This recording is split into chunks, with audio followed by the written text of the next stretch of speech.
Olá, boa noite, está no ar mais um Sem Edição, quinta-feira, dia de Marco Antônio Villa em TV. Já Villa, tudo bem? Tudo ótimo, tudo tranquilo. Para Portugal também, né? A gente estava assistindo o jogo agora.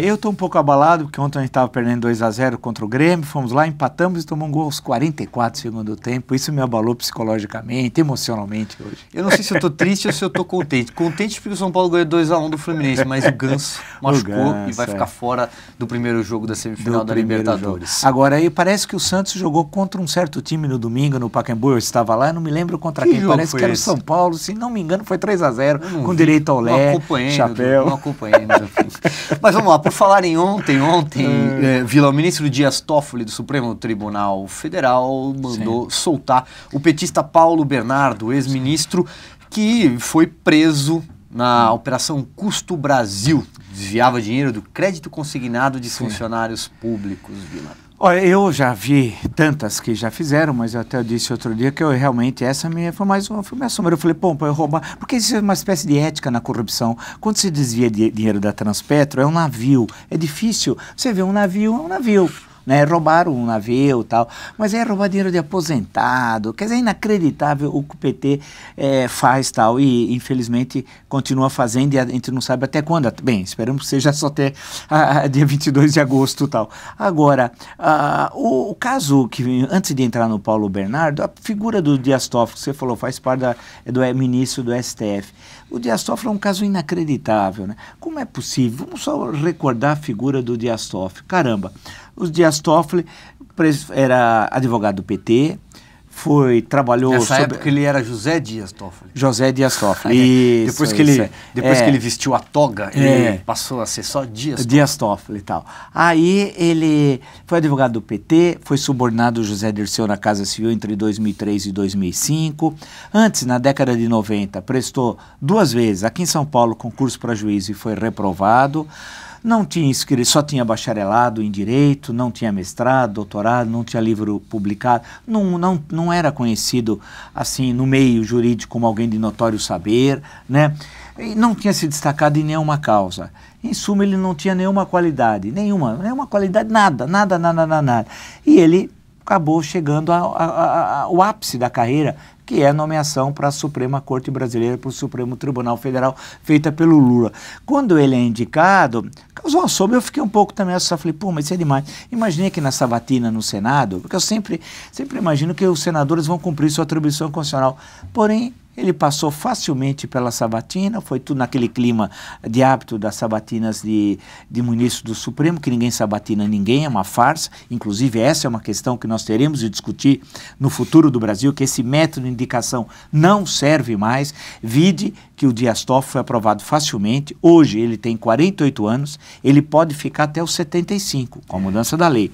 Portanto, ele pode ficar mais 27 anos como ministro do Supremo Tribunal Federal. Nós somos em 2016, mais 27, fazendo a conta de cabeça, 7 mais 6, 13, vai 1, 2043, se não me engano, se eu não estiver errado, lembrar meus tempos que eu aprendia no grupo Cardeal Leme, em São José do Rio Preto, essas primeiras contas, na época era no fórum, onde é o fórum hoje, lá era o grupo, não era onde ele é hoje.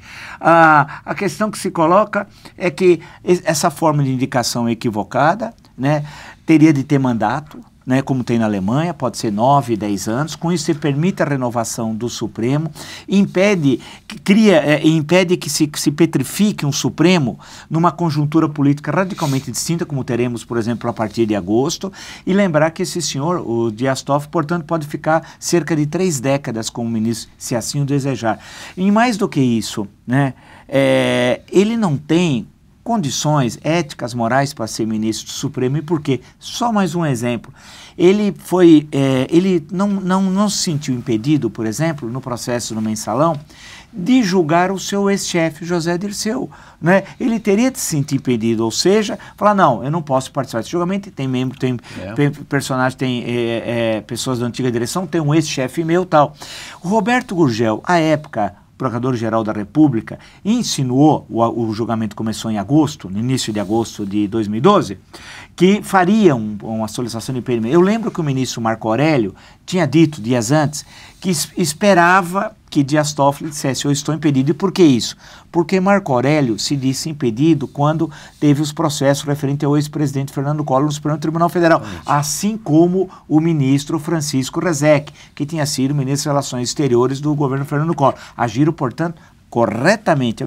E o mesmo não ocorreu com Dias Toffoli. E a grande questão é que um juiz com esse passado, sem ética, sem moral, e é triste dizer isso, a gente não diz isso com satisfação, ao dar a liberdade ao Paulo Bernardo, realmente é um absurdo, porque o Paulo Bernardo pode a qualquer momento coagir testemunhas, pode destruir provas, né?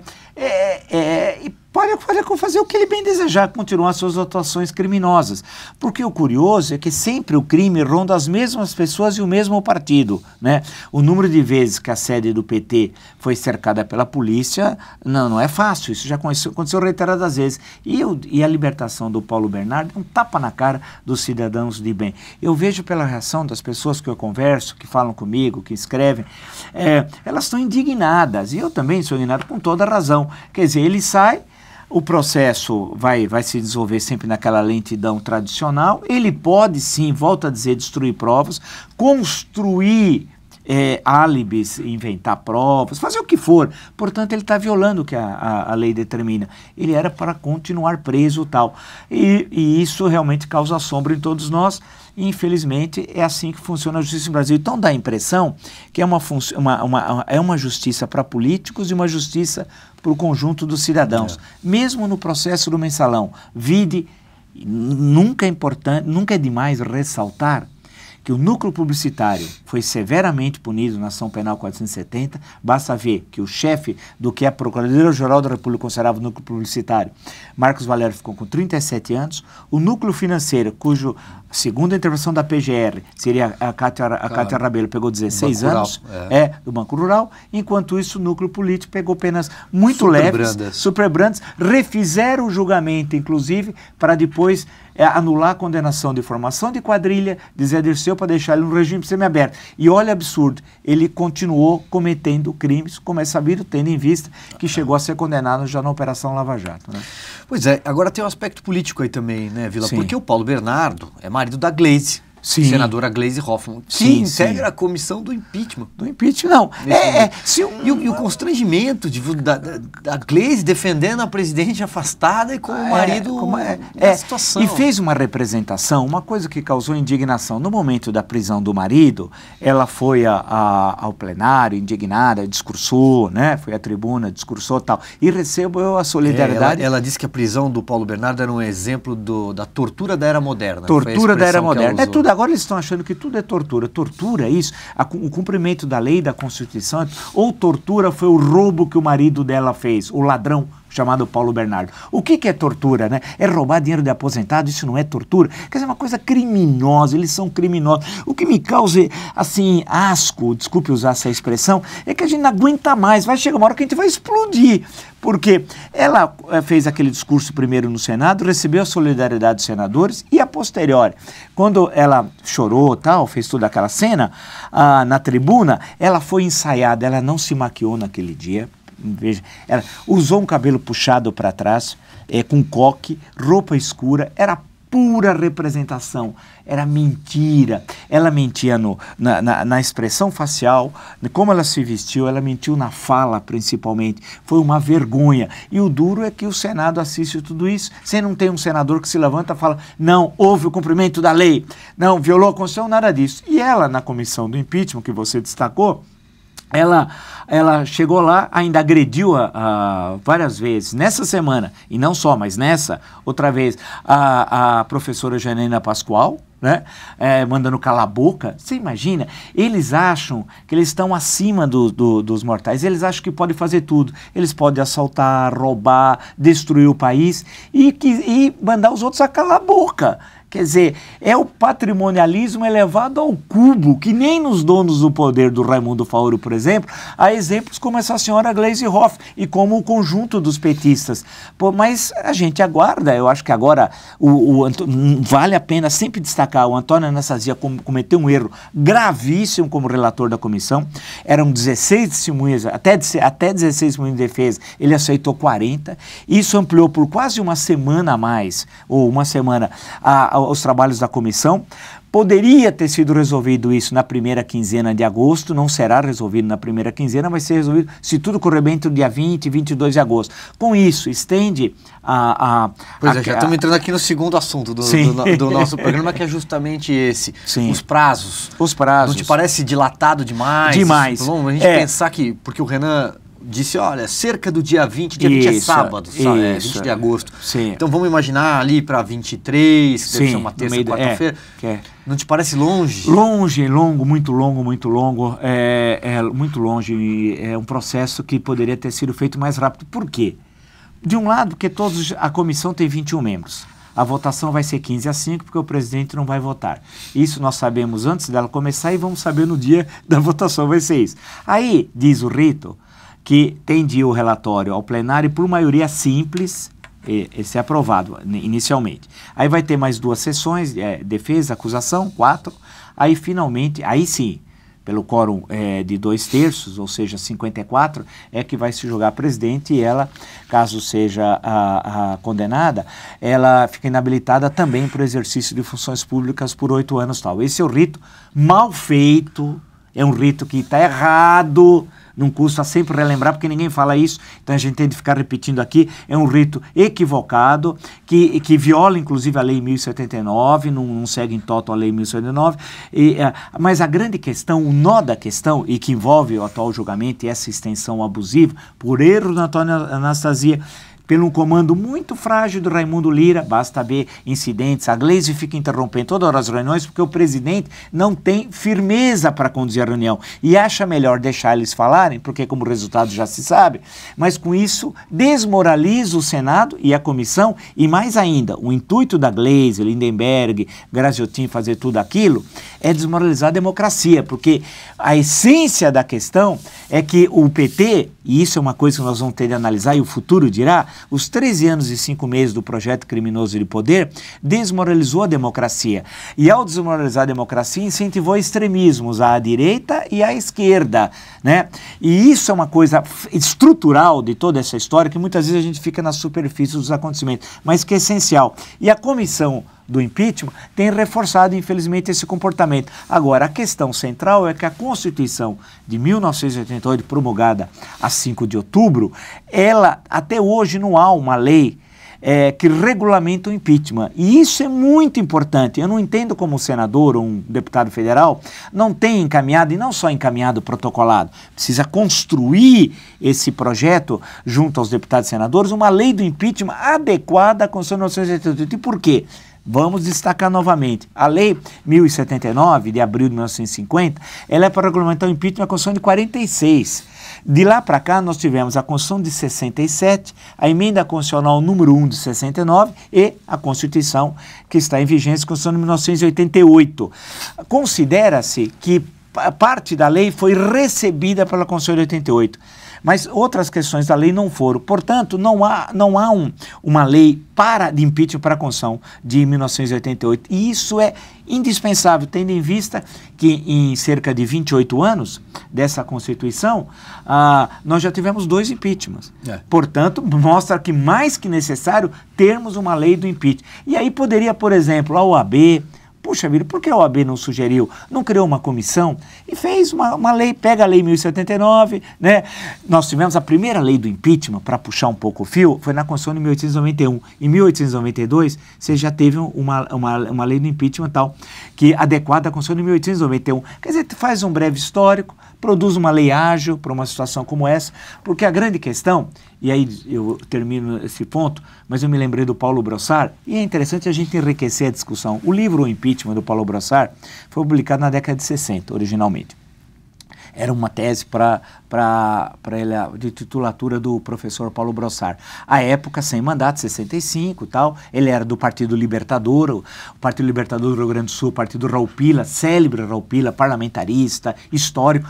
Na prática, foi o projeto dele que foi adotado em 61, né, quando foi criado o Parlamento do Brasil naquela crise da renúncia do Jânio Quadros, mas o livro dele, que foi reeditado em 1992, quando ele já era ministro, vale lembrar, do Supremo Tribunal Federal, é um livro contra o impeachment. Porque se você ler o livro inteiro, é um livro... Por que ele é contra? Porque o que o Brossard está mostrando é que o impeachment, quando ele é adotado, o mal já foi cometido. A tragédia é tão grande do presidencialismo, e ele é parlamentarista, que ele mostra que esse instituto não resolve o problema.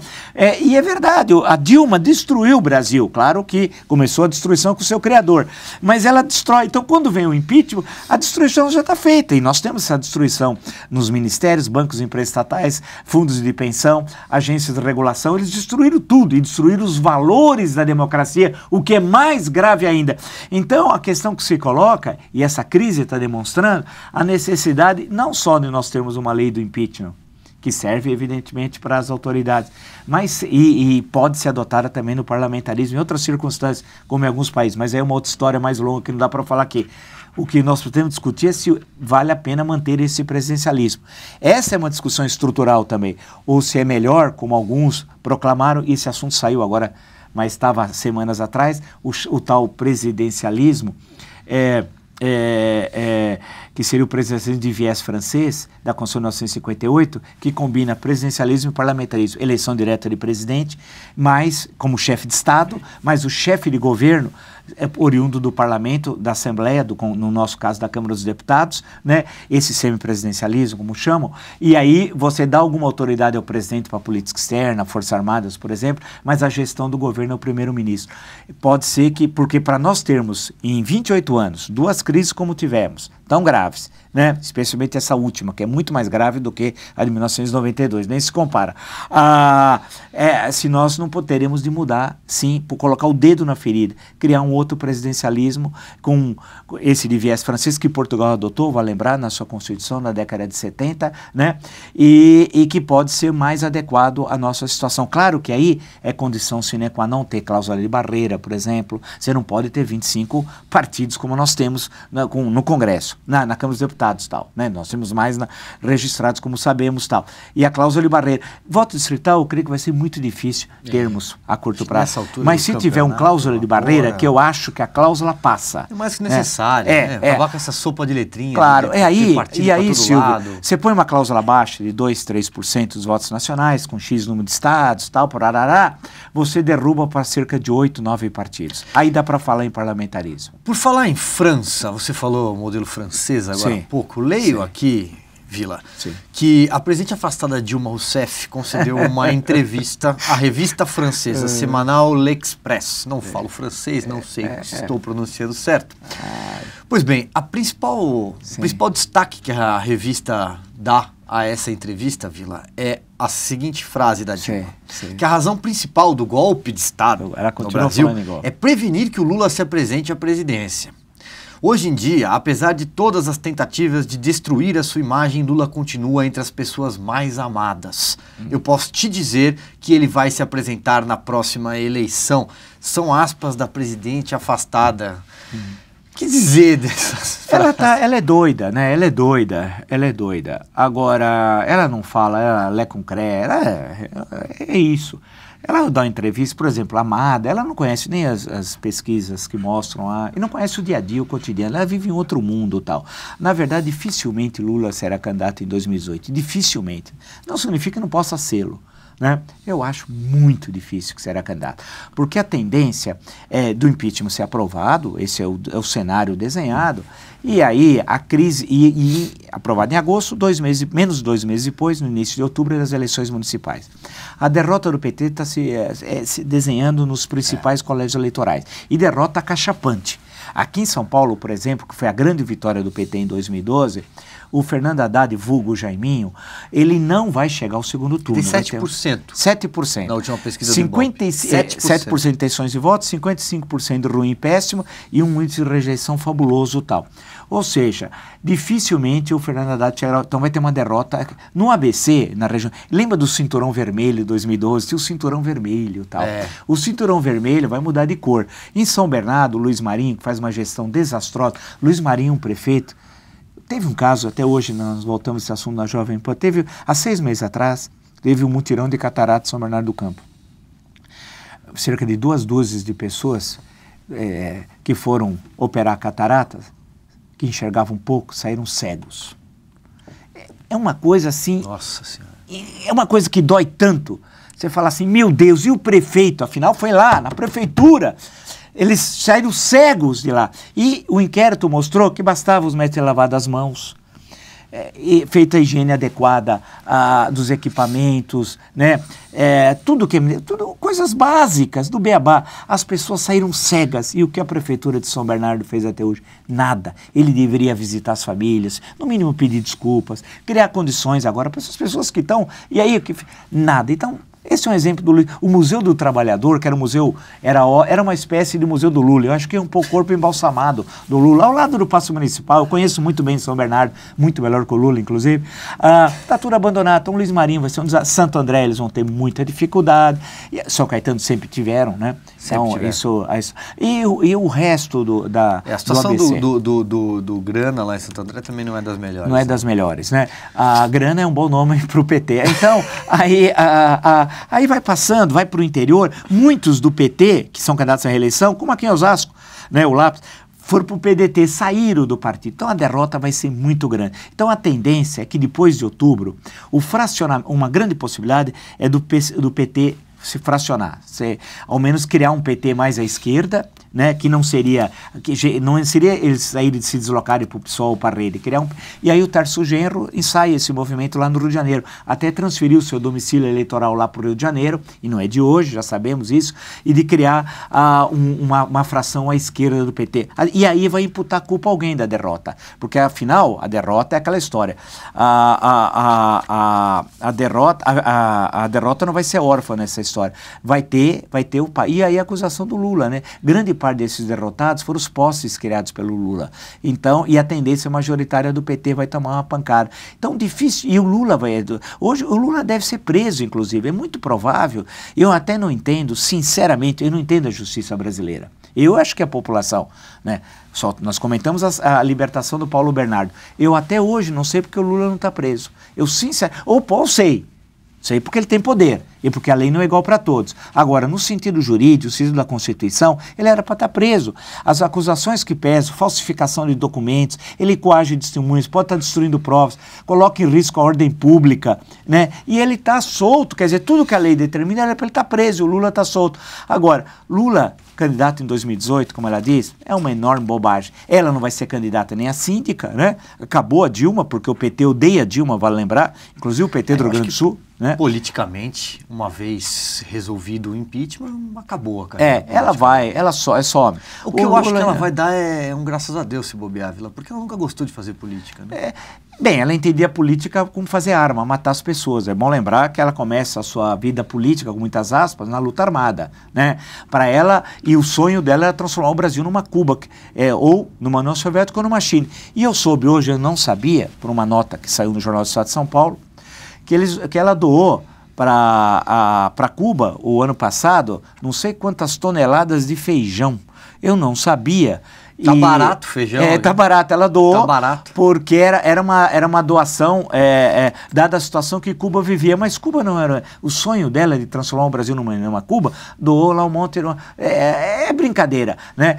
A grande questão que se coloca, Dilma é carta fora do baralho. Dilma nunca, sempre foi um nada. É o Lula que interessa. O impeachment não é da Dilma. Nós já falamos aqui, o impeachment é do Lula. É esse que é o impeachment. Tal. É do projeto todo. É do projeto criminoso e fundamentalmente do chefe da quadrilha do Lula. E Lula é página virada. O desafio é saber quem vai sobreviver politicamente ao impeachment. Porque em 92, é bom lembrar, nós imaginávamos, quer dizer, quando começa o processo de impeachment, tem 3 presidentes de partidos. que lideram aquilo. Tasso Gereissati do PSDB, Lula pelo PT e Orestes Quercia do PMDB, que era presidente do PMDB. Imaginava-se que o Quercia era o candidato em 91, antes do impeachment, portanto, que foi em 92, imaginava-se que o Quercia seria presidente em 94. E no meio do processo do impeachment ele começa a ser atingido, porque ele tinha ações pouco republicanas, para dizer o mínimo do Quercia. E tinha o seu Paulo César Farias, que era o Zé Português. E o Quercia sumiu do mapa político. Tasso Gereissati ficou com uma liderança local e o Lula, que continuou tendo um projeto nacional, mas porque tinha sido candidato também, vai lembrar, em 89. Então a questão que se coloca é que algumas lideranças podem ser abatidas. A população está com raiva da política, dos políticos, não da política, e está absolutamente insatisfeita com a justiça e com a política no Brasil. Tem muita gente que hoje tem projeção política, mas poderá não tê-la em 2018. E o PSDB, principalmente, o PSDB e as suas principais lideranças poderão ser duramente atingidas por esse processo. Não pelo impeachment propriamente dito, entendendo esse impeachment como as acusações das pedaladas. Não. Eu estou falando uma análise política do impeachment, porque eles não lideraram o processo de impeachment. O processo começou nas ruas e as ruas é que levaram o processo ao parlamento. E essas ruas estão extremamente decepcionadas com o principal partido de oposição e com suas principais lideranças. É isso que às vezes parece que eles não entendem, né? A linguagem das ruas. Das ruas, eles continuam como se nada tivesse acontecido. Eles são surdos. O que chama atenção é que a oposição é surda e não entende que as ruas, a oposição que hoje é governo, né?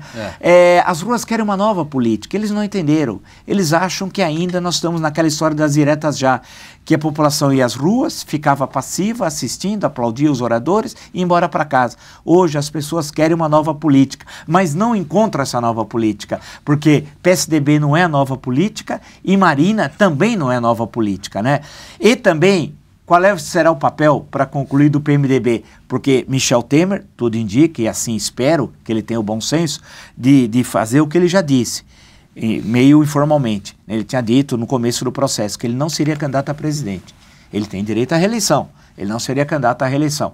Se ele fizer isso, todas as medidas que ele for adotar, especialmente a partir do impeachment, quando nós teremos o segundo governo Temer, eu já disse isso várias vezes, é claro, nós temos um primeiro governo nessa situação de instabilidade. A partir da aprovação do impeachment no Senado, ele vai ter um novo ministério, um novo governo. E se ele disser, e espero que assim o faça, para entrar na história pela porta da frente, de que não será candidato à reeleição, todas as medidas que ele vai adotar, elas vão ter muito mais força política, muito mais legitimidade, que não será com base no seu projeto político. O projeto político dele é levar o mandato até 31 de dezembro de 2018. Aí ele poderá ter a autoridade moral de fazer reformas que são essenciais, como a reforma da Previdência, a reforma trabalhista, a reforma tributária. E ele hoje tem uma maioria parlamentar considerável na Câmara dos Deputados e também tem no Senado. Portanto, ele está com o bolo preparado, está com a faca, agora ele tem que saber cortar esse bolo. Espero que ele cumpra, né, Vila? Obrigado, Vila. Nada. Esse foi o Sem Edição. Obrigado pela sua companhia e até o próximo. Tchau.